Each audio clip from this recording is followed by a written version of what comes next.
चिरां जिल्लानि 2 नं बुरिजार गामिनि दुखुनांथाव थासारि। चिरां जिल्लानि सिङाव थानाय 2 नं बुरिजार गामिया गोमालांनायनि लामायाव। जाहोना आइ दैसानि हा खुरखानाय। गोबाव बोसोर सिगांनिफ्रायनो रायजो जाबोनाय बे 2 नं बुरिजार गामिनि थागिबि आरो रायजो राजाफोरा बिथा गोमाजानानै दुखुनांथावै अलखदाव गोग्लैनानै दङ। भुटान हाजोनिफ्राय बोहैख्लायबोनाय आइ दैसाया बोसोरफ्रोमबो 2 नं बुरिजार गामिखौ खुरखायै खुरखायै सिलिंखार खालामनायनि लामा लादों। गय, खान्थाल, थाइजौनि बारि बागान गोनां बे ग्रोम ग्रोम मैखोम गामिया बोसोरफा एफा खुरखायै खुरखायै दा गोरान बाला बारि महर लानो हमदों। बेराफारसे आइ दैसाखौ होबथानायनि थाखाय सरकारा राहा लायैनि जाहोनाव बे गामिनि थागिबि सुबुंफोरा आलाय सिलाय न' आरो बिथा गैजायै जानानै दङ। मिथिनाय बायदिब्ला बे गामियाव सिगां समाव 100नि बांसिन नखरफोर दङमोन, नाथाय आइ दैसानि लोमसावनाय आरो हा खुरखानायनि जाहोनाव गोबां नखरफोरा गामि नागारना खारनांबाय। बे समाव दुखुथिया गामिनि थागिबि सुबुंफोरा गावसोरनो थानायनि जायगा जगायनो एबा राहा खालामनानै होनो सरकारनिसिम खावलायदों। दाथ' बेबायदिनो दै थांनाय जुननिफ्रायनो खुरनानै जोंनि न' बां हा हु गासिबो लानानै थांजोब्बाय आरो दा जोंहा थानो जायगा जेबो गैया।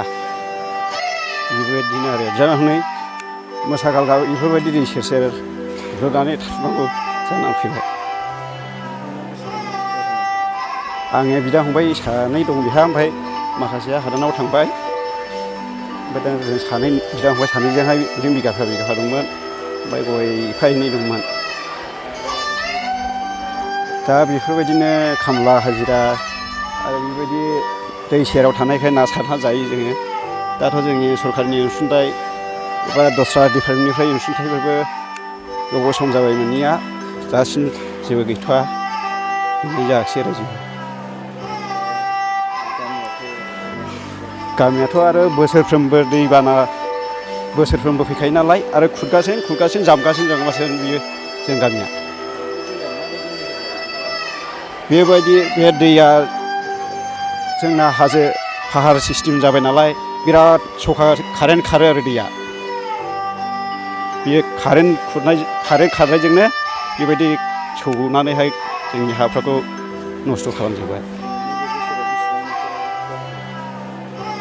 थांनाय बोसोरावहायथ' न'खरबासो थांदों, ओमफ्राय देग्लायथ' गैयालाबो आरो 8 नखरा एखे बिसिनिखौ लांजोबथारखाबाय गैखाला। औ एफा जागोन, आरो फैगोन बोसोरावबो आरो जाबावगोन, बेफोरबायदि आरो जामलांगासिनो। दा न'खरब्रै न'खरबाल'सो बे 2 नम्बराव बुरैसार गोलैनाया गामिया जामै जामजोबथारनोसै। बे बिमा दैनि थाखाय जाबाय बेयो आइनो दै। सिगां जोंनि फरेलाथ' बहुद दङमोन, आरो 50सो बारा दङमोन सिगांहाय। ओमफ्राय दा खारै जोंनाव दा 36 नखर दं आरो दायो प्रेजेन्ट। बे खुरखानायखौथ' जों जोनोमनिफ्रायनो खुरनायखा। नायफैनाय खिन्थु नायफैब्लाबो बेबायदि जोंनि थाखाय खुनु बेबस्था लायाखै, प्रटेक्टनि थाखाय खुनु माबा गैया।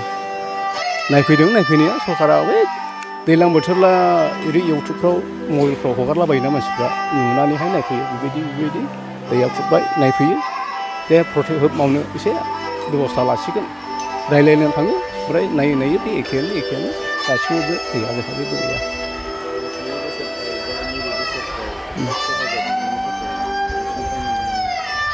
बे थांनाय बोसोरनि खहा जानायाव माखासे मोनबाय, ओमफ्राय जों माखासे मोनाखै।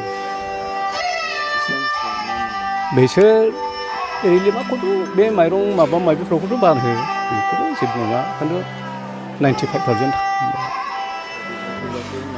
साना। बे 95 जों हा बिगासेबो मोना। मा खावलायगोन माने जोंहा थानायनिसो बेबस्था नांगौ। जिखुनु हादानलाबो रिजर्भलाबो जोंनो नोंसोर बेयावनो थाहैदो होनब्लाबो जों दानोबाबो थाङो जोङो।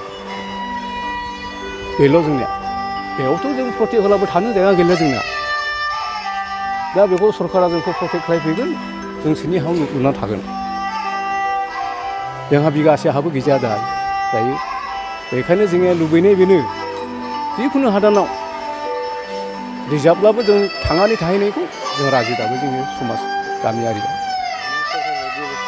औ सरकारखौ बेबस्था लानो लुबैदों। सरकारा जोंखौ जेरैखि होदोनिया जों थांगोन आरो